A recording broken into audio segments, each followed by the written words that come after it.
আমি অনেক দিনের পর তোমাদের আবার রান্না দেখাচ্ছি। টিফিন কৌটোর মধ্যে আমি তেল নিয়ে নিয়েছিলাম একটুখানি।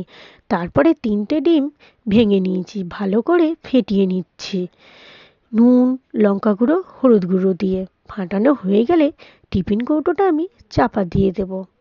গ্যাসেতে আগে থেকেই কড়াতে জল বসিয়ে দিয়েছে, জলটা ফুটে গেছে, টিফিন কৌটোটা দিয়েই দিচ্ছি। বুঝতেই পারছো আজকে রেসিপিটা কি হতে চলেছে। ডিম ভাপা কষা। তো ডিমটা ভাপতে আমার 10 মিনিট সময় লেগেছে। তারপরে পনিরের মতন পিস পিস করে ভাপাগুলো কেটে নিয়েছিলাম। কড়াতে তেল দিয়ে দিয়েছিলাম, গরম হয়ে গেছে। একে একে ডিম ভাপাগুলো দিয়ে দিচ্ছি, ভেজে নেব লাল করে।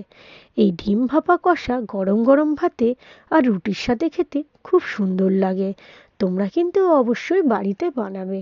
দেখো, আমার ডিম ভাপাগুলো ভাজা হয়ে গেছে লাল করে। আমি ডিশের মধ্যে তুলে নিচ্ছি। ভাজা হয়ে যাবার পর আমি কড়াতে পেঁয়াজ দিয়ে দিয়েছিলাম। পেঁয়াজগুলো লাল করে ভেজে নিয়েছি। এবারে আদা রসুনও দিয়ে দিয়েছি। তারপর টমেটো কুচি দিয়ে দিচ্ছি। মাংসর যেমন মশলা কষা হয় সেইভাবেই মশলাটা ভালো করে কষে নিয়েছি। এবার আলুগুলো আগে থেকে আমি ভেজে রেখেছিলাম, আলুগুলো দিয়েও ভালো করে কষে নেব। নেবার পর আমি জল ঢেলে দেব। তোমরা ডিম ভাপা কষা অবশ্যই কিন্তু বাড়িতে বানাবে। এটা একটা নতুনত্ব খাবার, তাই না? ডিম সেদ্ধ, ডিম ভাজা তো সকলেই খায়, ডিম কষাও খায়, ডিম ভাপাটা অবশ্যই বানিও। দেখো, আমি জল দেবার পর ডিম ভাপাগুলো ভেজে রেখেছিলাম সেইগুলো আমি একে একে দিয়ে দিচ্ছি।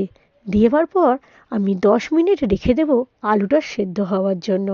তারপরেই আমার রেডি হয়ে যাবে ডিম ভাপা কষা। যতটুকু আলুটা সেদ্ধ হতে সময় লাগে তোমরা ততক্ষণই রাখবে। কষা কষা হবে, তবে ঝোল ঝোল নয়। তো দেখো, এবারে আমি চাপা দিয়ে দিলাম। ডিমের তরকারি তো অনেকেই খেয়েছো। দেখো, রেডি হয়ে গেছে আমার ডিম ভাপা কষা। কত সুন্দর লাগছে না?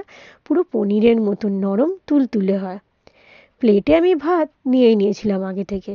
এবারে আমি ডিম ভাপা কষাটা নিয়ে নিচ্ছি, খাওয়া শুরু করে দেবো। তো কেমন লাগলো আমার ডিম ভাপা কষা অবশ্যই আমাকে কমেন্ট করো। তো আজকের মতন আমি রাখছি, টাটা।